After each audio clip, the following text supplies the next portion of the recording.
I'm Gleaves Whitney. I'm the first full-time director of the Hauenstein Center for Presidential Studies at Grand Valley State University. We're doing this videotaping on May 7th, 2014. I'd like to introduce from the viewer's right, first, Don Lubbers. President Lubbers was the president at the time of the founding of the Hauenstein Center. He is now President Emeritus Lubbers. Colonel Ralph W. Hauenstein, in whose name the Hauenstein Center was founded. His distinguished career in the military and a city editor of the Grand Rapids Herald, and a very successful entrepreneurial career over many, many decades, and a great philanthropist here in Grand Rapids. And then immediately to my left is Maribeth Wardrop, who was the vice president at the time of the founding of the Hauenstein Center and continues as an advisor to the university. Well, the reason we're here today is to discuss the origins of the Hauenstein Center for Presidential Studies here at Grand Valley State University, since the principals are involved. And Don, I believe I'd like to start with you. Talk about what was going on in your mind back in 2000, 2001. Well, and it'll be interesting to check my memory with Ralph's, whether we see it the same way. You know, presidents are always out looking for money for programs. And, you know, Ralph and I become friends. We'd have lunch once in a while. And so I was interested to find out what Ralph was interested in. What did he like? So the Hauenstein Center, I believe, came out of conversations that Ralph and I had over lunch, a couple lunches. That's where it happened. It wasn't so much that I had an idea or that he had a full-blown idea. This idea just grew out of conversation. Do you remember it that way, Ralph? Yes, well, it touched a very warm note with me at that particular time because I still was living with memories of the war and all that went on, and the need for such a thing, and the eminent requirements were so obvious at the time that I listened pretty well to what you were saying. Well, as this idea grew, I remember in the back of my mind, we had the Ford Museum here. And of course, Gerald R. Ford, being a loyal Maize and Blue alum, had all of his papers for his intellectual stuff in Ann Arbor and his very nice museum here. And so I thought, so there should be a university connected to a museum like that. So by the fact that they went to Ann Arbor with the school and the papers gave us an option as an institution to establish a presidential studies center. There was another thought that I remember went through my mind. I thought many of the presidential centers were politically to the left. And I don't claim to be to the right or to the left, but I thought there might be, particularly with Gerald Ford as the star, the center, that there would be an opportunity to have a presidential studies center that was a little more balanced in its political outlook, that would have Republicans as well as Democrats, and run the spectrum of politics, and in that way, it could be a different niche. And, you know, Ralph's politics and my politics, and I think, are not too dissimilar. And yet it didn't want to make it a political thing, but once you have a presidential studies, you're into politics. But you have to be into history, too. History more than politics. And you know, it worked out so well, and then when I retired and needed a full-time director, and Mark Murray brought you in, it was just perfect. Everything went well, didn't it? It went beautiful. Beautiful. And I must say, probably about the same time that Mary Beth was very active too, because she somehow or other, you must have gotten her pretty well indoctrinated with the requirements, because she was after me quite a bit at the time. We discussed it. Right, we did. We discussed it often, very often, not only the financing part, but the implementation of the whole Right. the whole thing. You know. One of the things I remember, I came to Grand Valley right at the beginning of 2000. And I came from Aquinas College. That's where I had the first opportunity to meet Ralph Hauenstein, one of the most ethical men I have ever met in my entire life. And Ralph started coming to the Grand Valley events, and I was thrilled because I tried not to bring any donors from Aquinas. I let them either follow me or they were here already.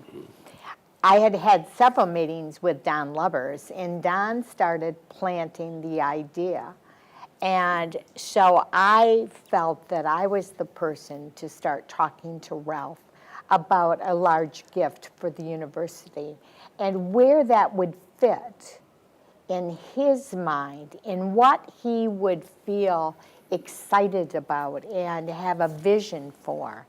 And I think with your planting of the seeds, I just had the opportunity to water the ground, and the gift came to fruition. You kind of got a 1-2 punch, didn't you? Mary Beth and from me. You Very know. silently. Right, very But silent. it was essentially your idea and what you wanted to accomplish, what you wanted the political landscape to look like, and what kind of a contribution you could make toward creating that landscape.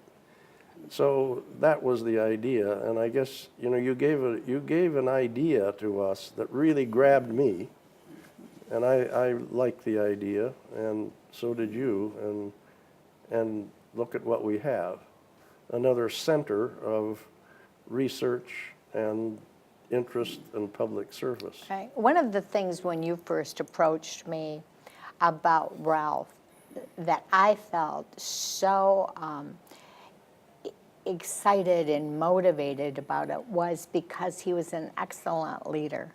He was a servant leader in a lot of respects.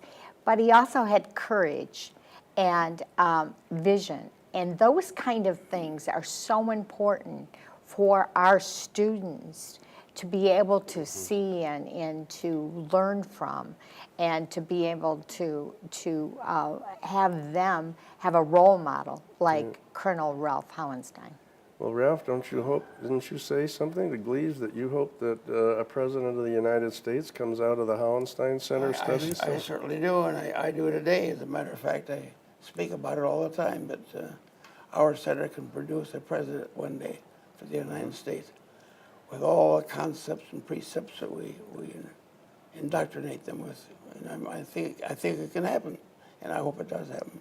It will But happen. The timing of it was, for me, was rather significant because I had still memories pretty much of the war and what happened after the war for the months, at least that I did see throughout Europe and other places, what it had done to the young people. And as a matter of fact, any leaders of the countries that certainly were devoid of leadership at that time. And I thought that the great need of the world were leaders. We had to have leaders.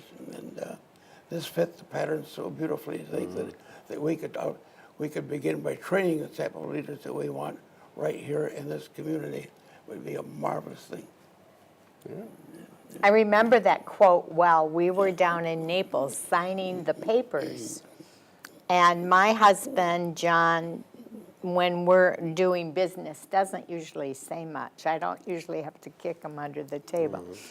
But this evening, we were finished signing the papers, and John asked Ralph, why are you doing this? And he said, in the 20th century, I saw the worst in leaders.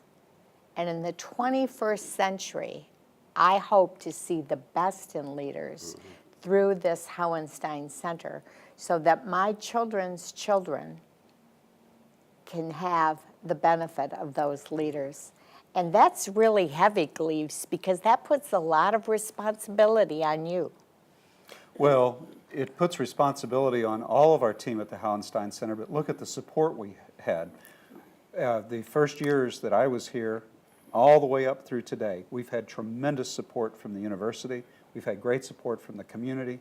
We've been able to build up a donor community.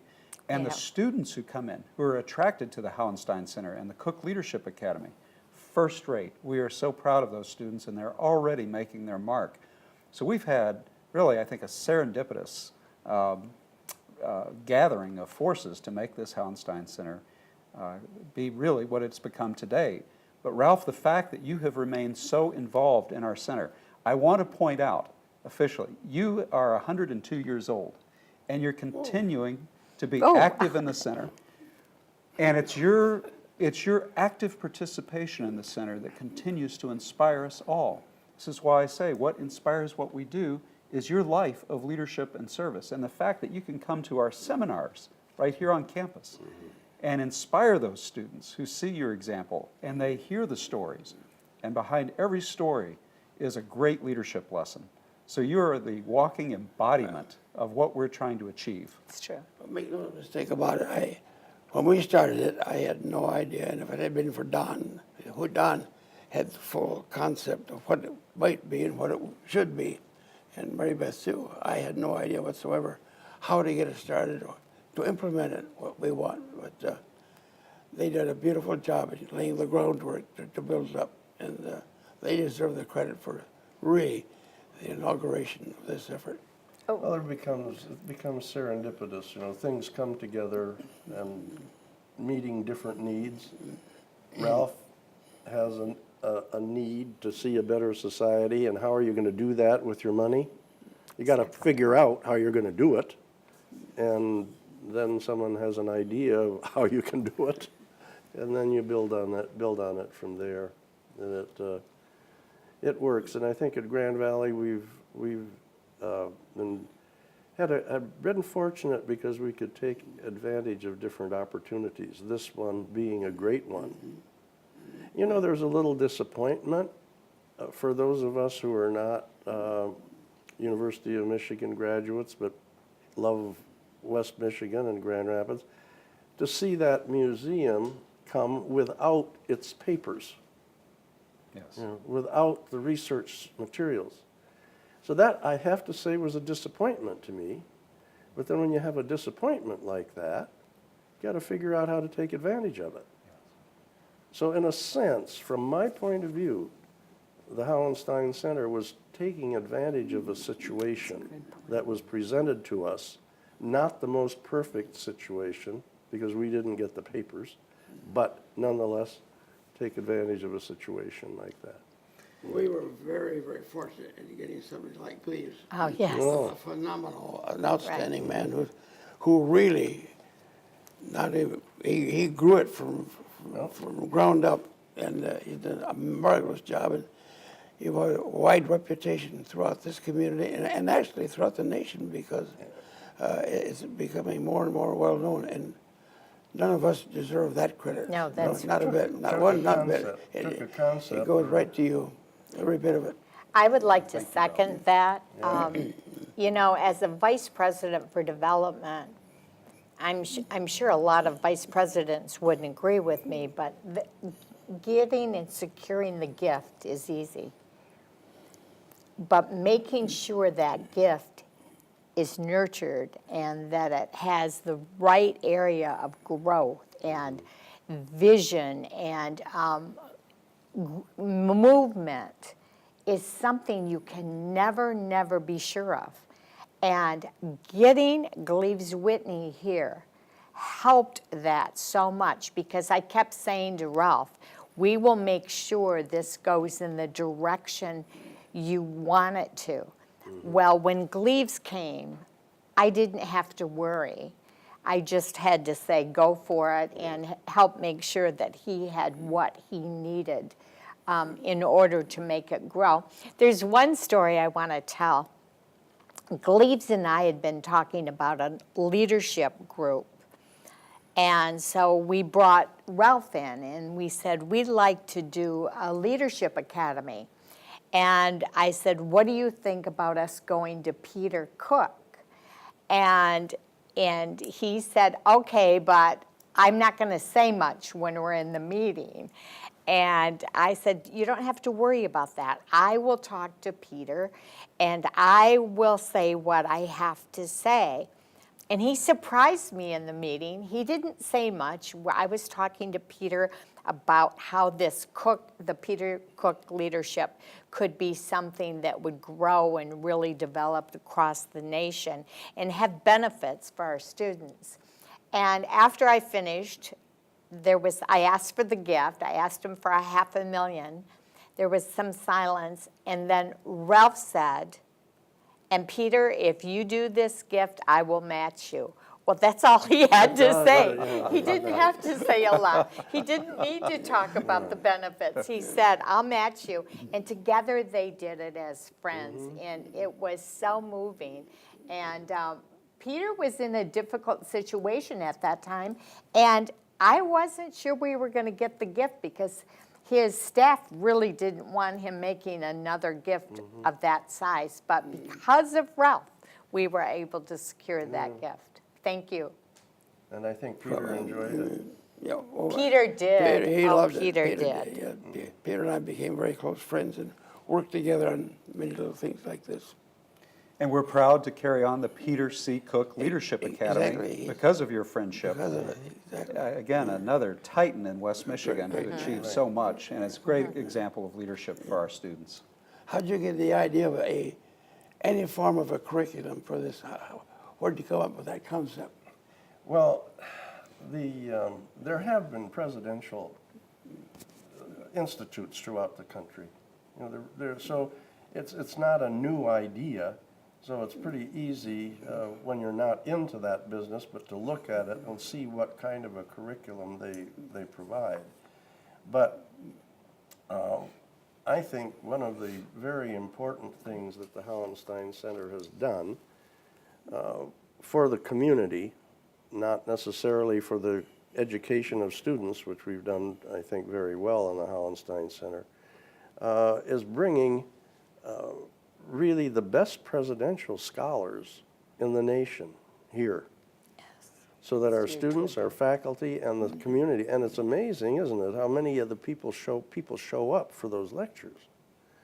So Grand Rapids gets another dimension to its cultural life by having the best presidential scholars in the country coming here and enjoying it. I wanted to make one other comment, building on what you said about Gleaves coming here. Institutions, I think, grow and succeed only if they have periods of consistent, but in addition to consistent, long-standing leadership from a given leader.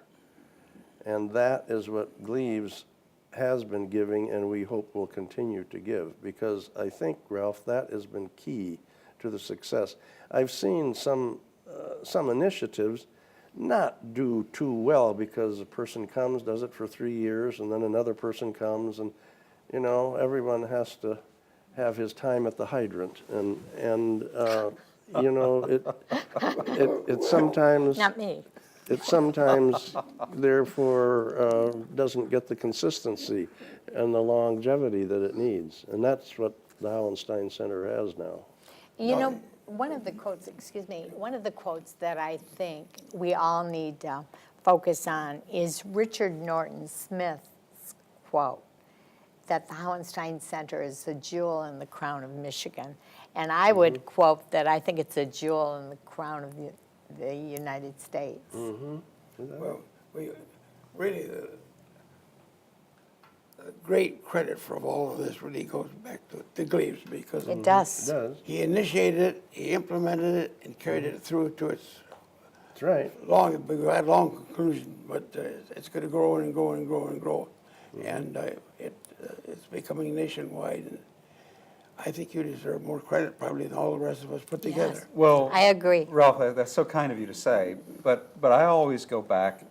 You know, I think you are an extraordinary human being for a lot of reasons, but one of the things that's extraordinary to me really is when John Engler Governor Engler is the one who steered me to this position. And I think that story needs to be out on the record. Back in 2003, when Governor Engler had just finished his tenure, 12 years governor, I had been working on his staff for 11 and a half years. I had various job offers, and he and I sat down and reviewed some of the opportunities that I had. As soon as he heard your name, I said, I have this opportunity. President Murray and President Lubbers have established this Hauenstein Center. They need a full-time director. Governor Engler said, that's the job for you. If you have the opportunity to work with Ralph Hauenstein, you take that opportunity, because you'll never get another opportunity like that in your life. He was so prophetic, because Ralph, within a few weeks, then you and I had our first dinner, our first lunch, right here in this room. You all were present too, and we just hit it off. I mean, we hit it off from the get-go. And then we started going to the Penn Club for lunches. We had a great rapport early on, and we just seemed to understand each other. And you, because you're such an excellent communicator, you made it clear what your values were, what you wanted us to project into the student body, into the community, and into the national discourse about politics. And all of us who heard you got it. And Engler was right. That the longevity, really, I go back to that conversation with John. The longevity is due to the fact that he saw something, knowing you and knowing me, that would make this work. And the environment was right. The field had been prepared. And so it was a turning point in my life. I can't tell you what an important turn this was for me personally in my career, to be able to serve in this capacity. We were fortunate, really fortunate to get you. Well, I'd like a viewpoint, if I might, maybe of all of us here, but how do you see this with the future? How do you see it? Where are we really going to be? Well, you and I, of course, have talked about it. We have lunch every Wednesday, and then we meet on Saturday mornings, and we've talked a little bit about this. And first of all, I think you have to start again with your vision that motivates the students to become servant leaders and to get out in their community and make a difference. And you have set the bar high by saying we need to aim to make sure that we're cultivating today. In fact, the word you used last Saturday really impressed me. You said, we are choosing a future president today by our selectivity, our training, the environment we provide at the Hauenstein Center, in emphasizing ethical leadership and service. So I want to see these 40 young people continue to go out into the world and make a difference. They're starting now. You know, we have almost 10 years of graduates. Right. And they are starting to network and really make a difference. They're working on Capitol Hill. They're working in Lansing. They're working in business with entrepreneurs. They're running nonprofits now. So as we continue to network and build that network, and they help each other and go out into the community and make a difference, really, it's just going to grow and grow. And I'm here, as I've told you, I'm here for the duration, to make sure we get as many students prepared for this future and the challenges that we face as a country. Have any of them run for political office yet? Yes, we've had a couple. In fact, we have one who's now in the state legislature. We have several others who have worked as aides on Capitol Hill. We have assistants at the Right Place, the Chamber of Commerce, running nonprofits. I mean, Mary Daly Brown, just take her as an example. Mary has so much gumption, get up and go. She and her husband did research on how could they help women in the developing world who need health care, education, and microloans if they have that entrepreneurial streak. Same things that have absorbed you, Ralph. She discovered that there was no organization, no nonprofit out in the world that was on the United Nations list to do precisely those three things that were targeted for these women in developing countries. She founded the organization called So Hope. She was getting her master's degree here as a Leadership Academy Fellow. We had the great honor of being able to mentor her. Now she's helped over 40,000 individuals in more than 30 countries with this great idea of providing health care, education, and microloans so that they could start businesses. And do something very similar to what you did earlier in your career when you had your bakery school, for example. And you were turning, 5 loaves into 5,000 loaves by training these people. This is what Mary's doing, inspired by the vision. This is the kind of difference these young people are making. But if we're going to get that president, we're going to have elected officials. We do. And We do. elected officials often need money to run. And I'm just wondering whether the Hauenstein Center ever will have a dimension where it could assist its graduates in seeking office. Well, one of the things that we're doing right now, which has been interesting, and it's taking off not just in Grand Rapids, but really throughout the United States, and now has a Western Hemisphere presence, is Failure Lab. That came from 2 people who are graduates of the Cook Leadership Academy and Grand Valley State University, Wow. and their Failure Lab has taken off. They're doing it in Mexico City. I think they have one planned in Europe. And they gather a lot of people together. We have been active sponsors and financial supporters of their effort initially to make sure that they provide that platform for leaders. So that they are social entrepreneurs who, well, one of them I know has political aspirations, but how will he parlay that into political office, I don't know yet. But that's the kind of thing that's happening. We're creating the entrepreneurs, both socially and economically and politically.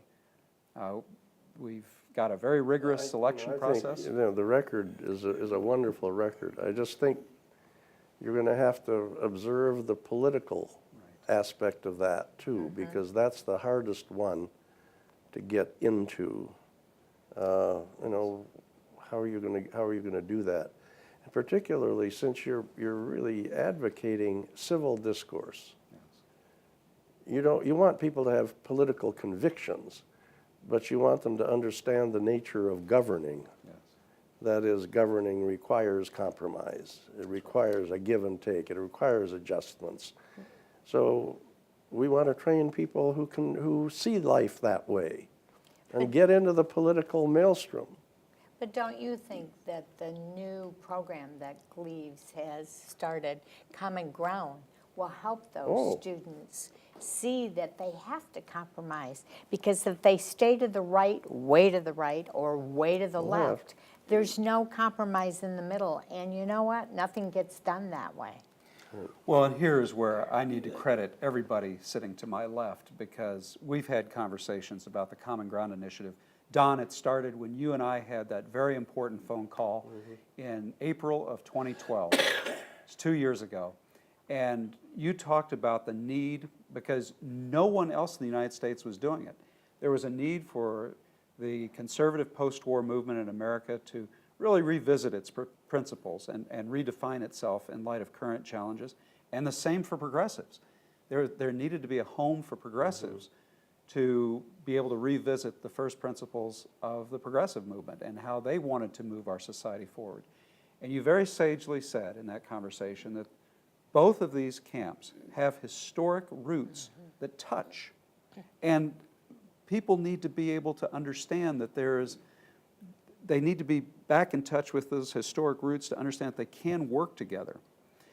So we teach, and with your support, we have launched our Common Ground Initiative. As you know, we've got a very generous National Endowment for the Humanities grant. We've gotten grants from the Earhart Foundation. That's what's happening now. Dire Ives. Exactly. Good stuff. We are getting a lot of financial support because of this foundation and Common Ground. And the tension I always explain to students is that leaders have to be able to rally their own troops, but then they have to build the bridge as they walk on it to the other side. And you got Gerald Ford's hometown. Exactly. The Gerald Ford Museum, a highly partisan, a conservative, a modern conservative politician.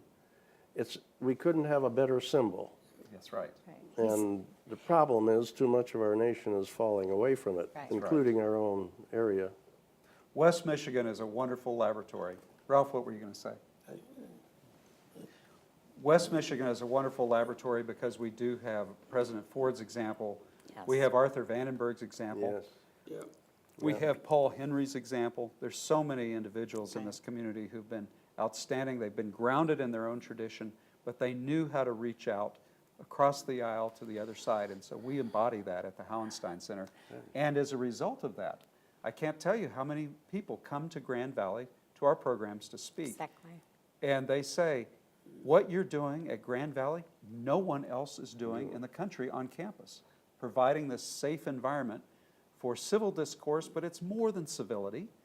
It's really an exploration of those traditions and how do you reach across. That's the tough job of leadership today. And Grand Valley is one of the universities in the country where that can be done. There are some that are too much committed to a different way of operating politically and thinking to even consider doing what the Hauenstein Center is doing. Dan, you brought up a point about these young people who need to run or will run for office, needing to learn how to raise money. We have a great opportunity here at Grand Valley because we have a new master's in philanthropy, and that hopefully will teach them the basis. Not that they will have to do it all themselves, but they'll know how to do it. And what I see with a lot of politicians today, they are always looking for money with strings attached, or they're not looking for it with strings attached, but it comes with strings attached.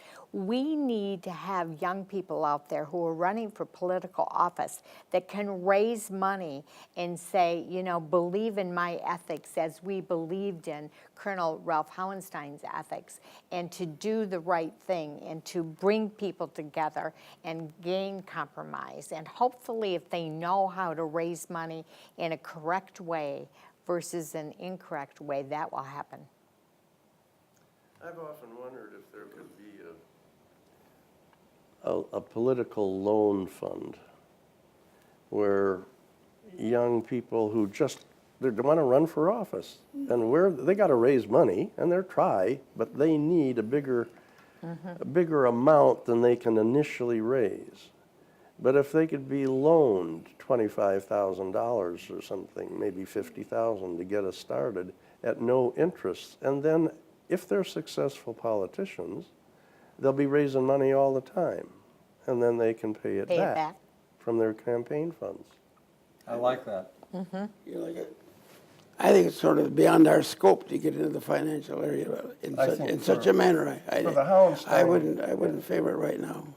For the Hauenstein Center, I don't think it should be an arm of the Hauenstein Center. I just think it's an idea that could be collaterally a very interesting one to assist graduates of the Hauenstein Center. But I don't think it should be a part of it. No, I don't think so. But the idea, the concept is perfect, but not for our particular. So I'm getting off the subject. You are. Well, I have a question for us, going back to the origins of this, because it really is intriguing to me how it all gelled. And did you sense the moment where this idea really was going to become real? Ralph, when you signed off on this idea for a Presidential Studies Center, was this was in Naples? Yes. And The paperwork, the whole idea had cemented and gelled before we got to Naples, but we had the paperwork done, and we had a little celebration, and Ralph signed it, and we had a celebration that evening.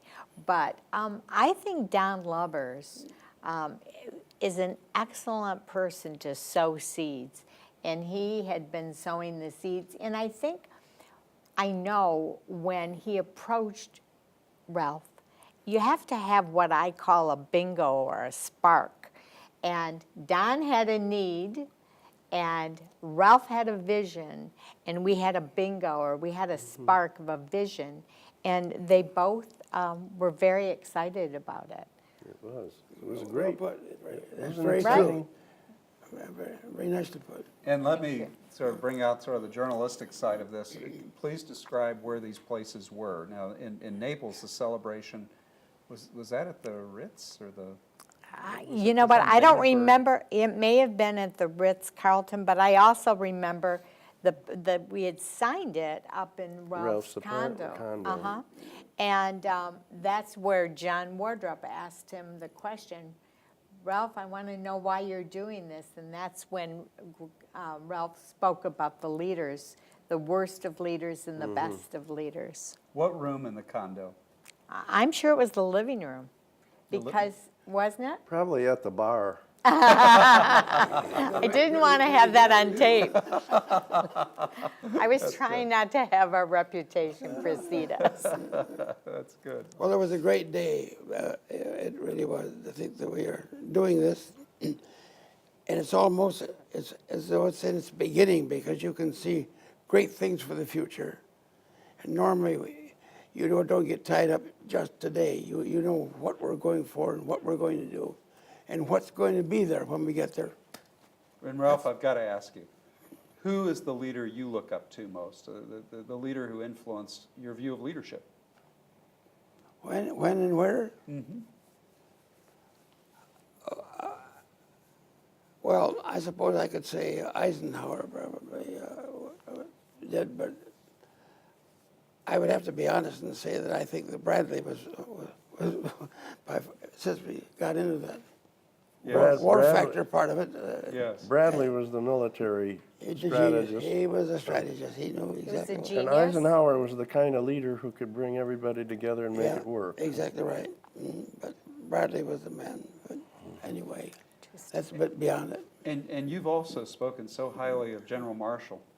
Yes, Just- an incredible man, absolutely incredible. One of the greatest Americans. I think people don't realize how important he was in the war factor. Truthfully, a major decision was never made by Eisenhower, the General Staff, and so forth, that didn't go back, first of all, to Marshall. Do you approve of this? Do you have any insight or intuition about why Roosevelt chose Marshall? Because he jumped Marshall from, I mean, Marshall was a prominent military man, but he wasn't the top commander at the time the war started.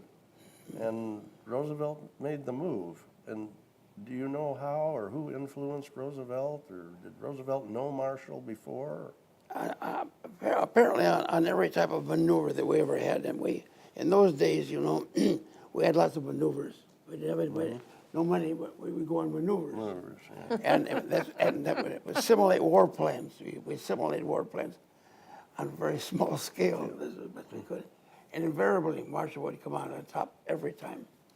So Roosevelt could observe that. Well, he knew it. He had to know it. Ralph, you've said that General Marshall had great vision. He did indeed.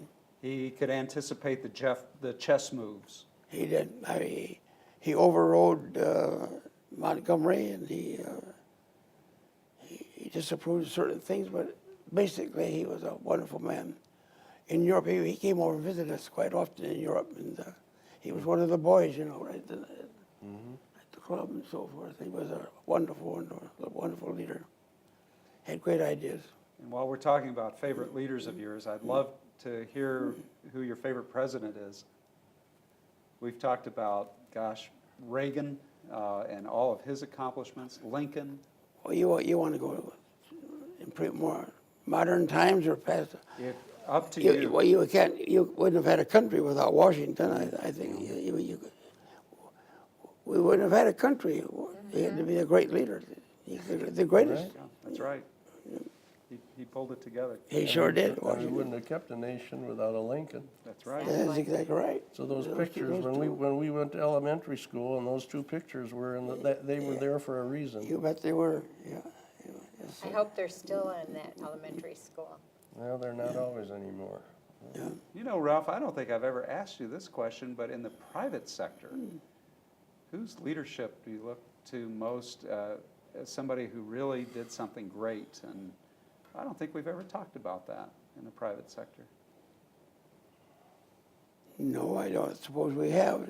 But he gives some thought, though. Yeah, We'd, I think, quite deep on that one. come back to that. Yeah, in time. Yeah. Well, I certainly know that all of you have done a great job. You've done wonderful. My name happens to be on it, but I know you did the work, and I appreciate all that you've done. And I get the accolades quite a lot because Gleaves pushes them on to me, you know, but I do appreciate everyone has done such a marvelous job, particularly you, Gleaves. You promoted it throughout the country, there's no doubt about it. And I'm sure that in years to come, we will reward very highly all the things you have done. And, I just have to add to that all three of us who are here with you have had a great opportunity and to meet you, to know your leadership, to know that you're a servant leader, to know how courageous you've been, and to see your vision. You've really helped shape this by your gentle, and I mean gentle, suggestions. And I really smile when I say that, because I know when you have lunch with Gleaves or that you talk to me on the phone, you have input, and that's part of your vision, and you've helped to shape this, and for that we say thank you. you're quite welcome. Well said. It's great. We had wonderful meetings. Great you've had the time to watch this whole process and watch the maturity begin to set in on the Institute. Perhaps that's why I've lived so long, 102. I think that maybe. Maybe. You know, Ralph, I was thinking about that last night. With all the success in watching your vision come to fruition, that is why you've lived so long, because, you know, you're involved with visionary strategies for the Van Andel Institute, for St. Mary's Hospital, and for the Hauenstein Center here at Grand Valley. And that keeps you moving and keeps your heart beating strong and keeps your mind going well. So for that, we're very pleased. Thank you, Doctor. I think all people need that. I don't think I've ever known a 102-year-old before, but I sure haven't known a 102-year-old who has all his marbles Exactly. like you do, Well, I'm not so which sure. is really great. You're fortunate in that. Well, I tell you, you can't have an idle moment, really, with Gleaves around. That's good. That's it. Good. Well, I kind of feel the same way about you. I was just going to say. It's mutual. You're I probably think Gleaves takes his orders from We you. are really on the stretch when you're we're hypodermic needles for each other. No, Ralph, the 11 years I've been here have just been great, and I thank you so much for providing a wonderful opportunity for us to make a difference in the lives of so many young people. I mean, that's true. what puts kick in my boots, and it's made possible because of the opportunities, the experience, the way you saw this come together, and Don and Maribeth, in your capacities, leaders of this university, thank you so much for helping make this happen. We'll have a president one day. You watch it. Yes, we're going to have a president, and that's you've set the bar high for us. You bet. Oh. Is there anything that anybody would like to add that we did not discuss? Except my gratitude for what you've all done. Yeah. Thank you. It's been our pleasure. I'm It's been allowed our pleasure. privilege to It's be been a our part of pleasure. it. Thank you, sir. That's great. John Wardrop told me we were all having dinner one night, and I think it was at the Ritz right there off Vandenberg Beach. And John all of a sudden got very agitated. He said, "Gleaves, this was the spot." I said, "What do you mean this is the spot?" This is where we came with Ralph after Maybe. the papers, and this is where we really started talking about the vision for the center. And you know, John was moved. He was so moved to recall that dinner, and he pointed to the booth and, you know, or the table, and so that was part of the color that I wanted to bring out in this interview as well. That's why I was asking those questions about setting. As the next president of the university, the college here, are you pleased with what we've done? You think that we're in the right mood, in the right? I don't think I could be more pleased. I know. I think it fills a spot in the university structure that I hoped that it would. I don't think there needs to be any correction. I think there only needs to be a building, advancing, moving ahead, finding your president, I'd be happy if it was the governor of the state of Michigan, frankly. Yes. And that, I doable. think, It's a first step. that, I think, is a real possibility. Oh, I'm sure of it. I think from the Hauenstein Center, a governor from the University of Michigan, leaders in the legislature, a speaker of the House, majority leader, minority leader. I think that's an objective that can be achieved relatively soon. Leadership. Yeah. It's and all that's- leadership. And I think what I'd like to see is getting beyond Michigan to the degree where your presence is felt in the upper Midwest politically as a political, Yes. social training ground. And so that's all building ahead. Everything's in place to do that. We have a mission. Yeah, it's just a matter of having the time and the resources and the people to help you accomplish the mission. What a wonderful mission. Yeah. Well, Ralph, thank you for making that mission Thank you. possible. Thank you for making it possible. I think we have a, We'll ask the same question of Ralph. How does he feel now that he sees where his vision is?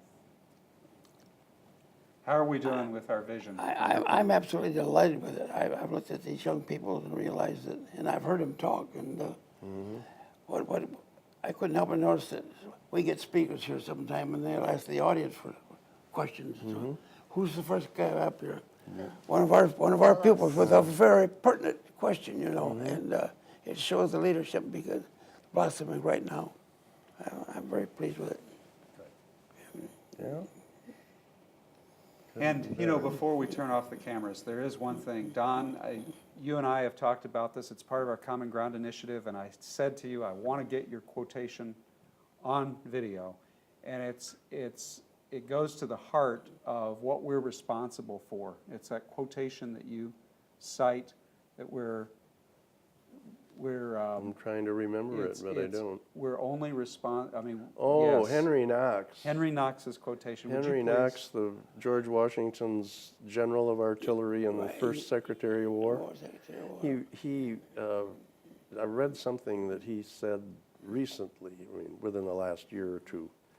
And he said, he's writing a comrade somewhere, a friend, he said that we're only responsible for those things where we have been given lights to see what they are, that kind of thing. We're responsible for only what we really know and understand. And that I like that quote a great deal. You don't. And so you have a responsibility because you see what you're gonna do. And so our job at the Hauenstein Center is to shine that light on Light. more and more things that Exactly. elevate the idea of Yeah. leadership and service. And by shining that light on you, Ralph, and your example of leadership and service, you continue to inspire us. Well, it won't be too many years. You won't have to worry about it. You're the Henry Knox of the 21st century, Ralph. We're going to keep Yeah, going. That's right. Is there anything else, Mary Eileen, from your point of view that we need to discuss? Mary Beth? No. Don? Ralph? Thank you very much. I appreciate this very much. Well, this concludes our interview, May 7th, 2014. We're in the Meyer Regency Room, the downtown Pew campus of Grand Valley State University. And I thank you all for sharing your memories with us. We're humbled. Thank you. We are. Thank you. That'd be nice Thank if you. someone would pull this out of the can in 100 years, wouldn't it? Oh, boy. I'm sure that happens. And see what's happened. That's right.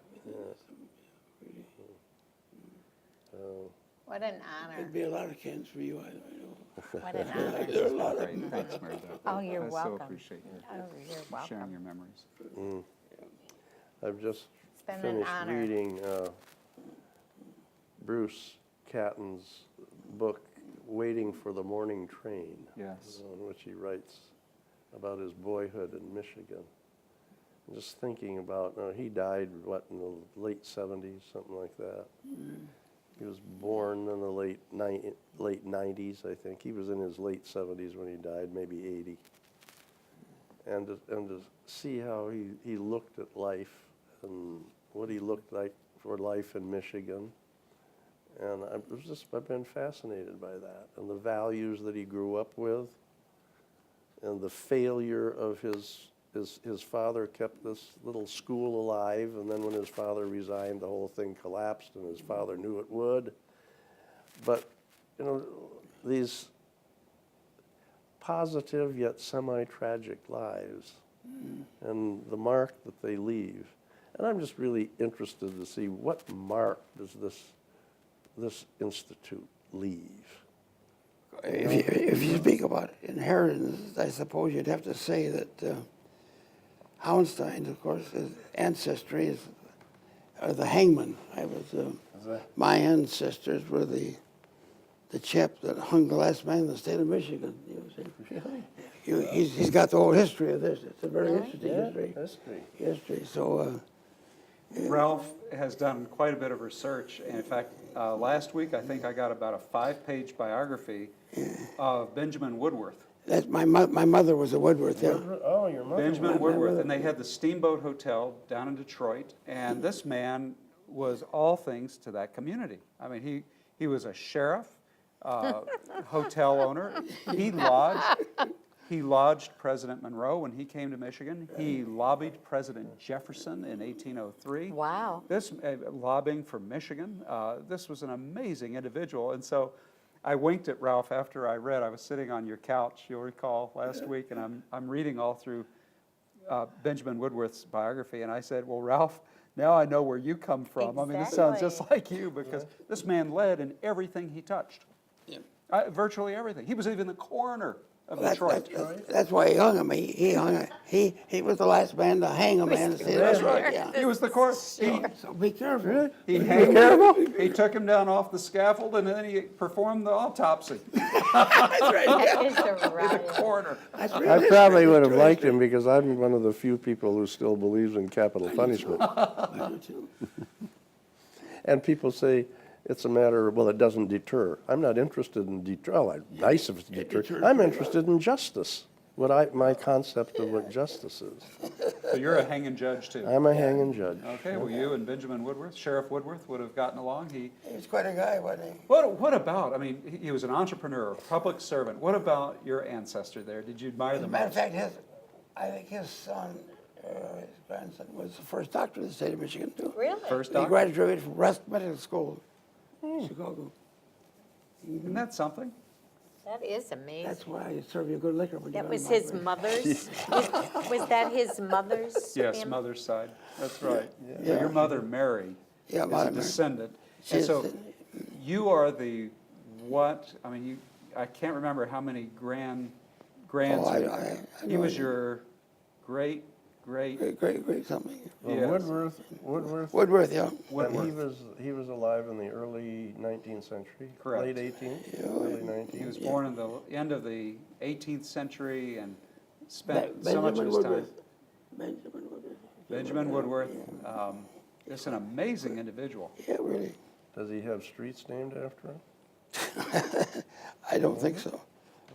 Maybe there's, I don't know. I couldn't. Yeah.